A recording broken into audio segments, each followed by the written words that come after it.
Want a narcissist to hate you deeply, like hate your guts and loathe every single second they have spent with you?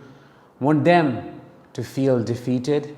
Want them to regret the minute, the day, the second they met you? If your answer is yes to any of these questions, then you must do 5 controversial things in order to make that happen.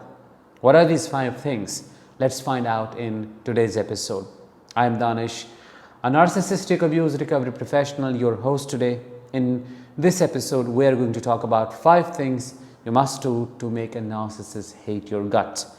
Let's get started with number 1. And before we do, here is an important and exciting announcement for you.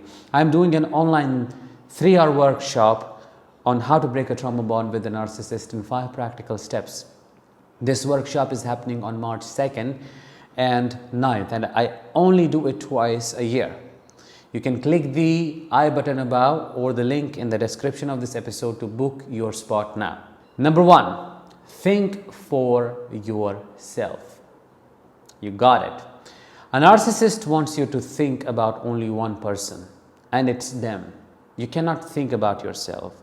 You cannot think about fulfilling your needs, not even basic needs. I'm talking about sleeping. I'm talking about feeding yourself. I'm talking about taking care of your body. I'm talking about taking care of your hygiene. None of that is important.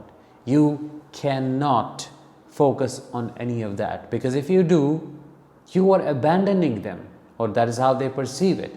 So when and if you start thinking about yourself and you start having some boundaries, it's going to trigger the hell out of them, and they will do everything possible to walk completely over your boundaries and leave you feeling violated. It is the biggest narcissistic injury ever to them. In their entitled head, they think you were created for one purpose, and that is to serve their false ego. If you ever start having an identity or a thought process of your own, you are betraying them. You are being disloyal to them. So they will punish you even more and do whatever they can to bring you back on the track. Number 2, do not view them as the ultimate authority. Do not see them as the alpha and the omega, the end and the beginning of it all. If you stop consulting them, if they are not the decision maker in your life, you are bringing them down, you're putting them down, you're belittling them. They want to be the most important person in your life and in the life of those who are associated to you, your children, your colleagues, your employees, your parents. Everybody has to bow to them. Everybody has to surrender. Everybody has to give up on their agency, because you have to understand that they know the best. They'll always tell you and will want to tell you what to do. Should you by any chance exceed their expectations because they think you're a failure and you should stay a failure, should you by any chance destroy those expectations they have from you, you are going to face their wrath. You are going to face their resentment and anger. And they will try to put you back into that box, into that mold they have created for you. You have to see them as the all-knowing, God-like figure.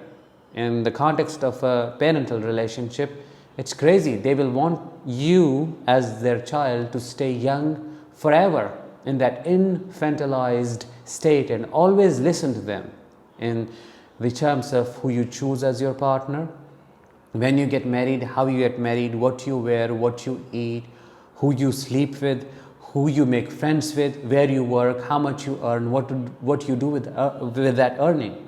See, absolute control, total micromanagement of your life. But that is not possible. So if you want them to hate you, destroy that control and you will be free. Number 3, stop telling them everything and start having secrets. You cannot have secrets with a narcissist. You have to blurt it out. You have to say it all. You cannot keep it within. There's nothing called private life with a narcissist. You have to say it, no matter how irrelevant, but you have to share it with them because they want to know every single thing in micro detail so that they can use that information to control you. If you want them to hate you, then start withholding information, because when and if they'll find it out on their own, they are going to try to blame you and call you crazy, and everybody is going to attack you. By everybody, I mean their narcissistic minions and those enablers who support them. They are going to make you think you are the black sheep, but you have to tolerate that and keep withholding the information so that this person finally says, I'm done with you, I don't want to ever talk to you ever again. Number 4, realize that they need you more than you need them. They want you to feel like they are the most important thing in your life, and without them you cannot exist, which is why they'll tell you, oh, you're nothing without me. Who is going to love you? Nobody is going to ever want to be with you. Okay, you want to leave? You can, and you will see how lonely you will be without me. Nobody is going to save you like I do. I am keeping you alive. So why do you ever think of separating? All of these are threats, and this is projection. That is how they feel, because they're a parasite who is surviving on the supply they are gaining from you. They are stealing from you, should I say. So they want you to think that they are needed and they are the most important thing, and you cannot exist without them. But the truth is, they depend on you more than you depend on them for their supply. The moment you take yourself out of that equation, they squirm. They can't exist for more than an hour without any attention, without any fuel coming their way. So if you want them to hate you, completely withdraw from the situation, leave, and never look back. Number 5, and the most obvious one, question their actions and behaviors, because nobody can question such an authority. How can you ever think of questioning them when you should know, when you're expected to know that they're right always and they know what's actually going on, that their delusional understanding or perception of the reality is the most accurate perception. It's you who is making up things. It's you who is misremembering things. It's you who is acting like a victim. It's you who is triggering them to do or say things they don't want to do or say in the first place. So if you question them, you're triggering their false self. You're triggering their insecure self, their shame. And they do not want to feel any of that. They want you to hold them in high regard. They want you to idealize them always. The mommy dearest, the all-knowing father, the most amazing partner who always knows what is best. You cannot be decisive. You cannot have any power to decide.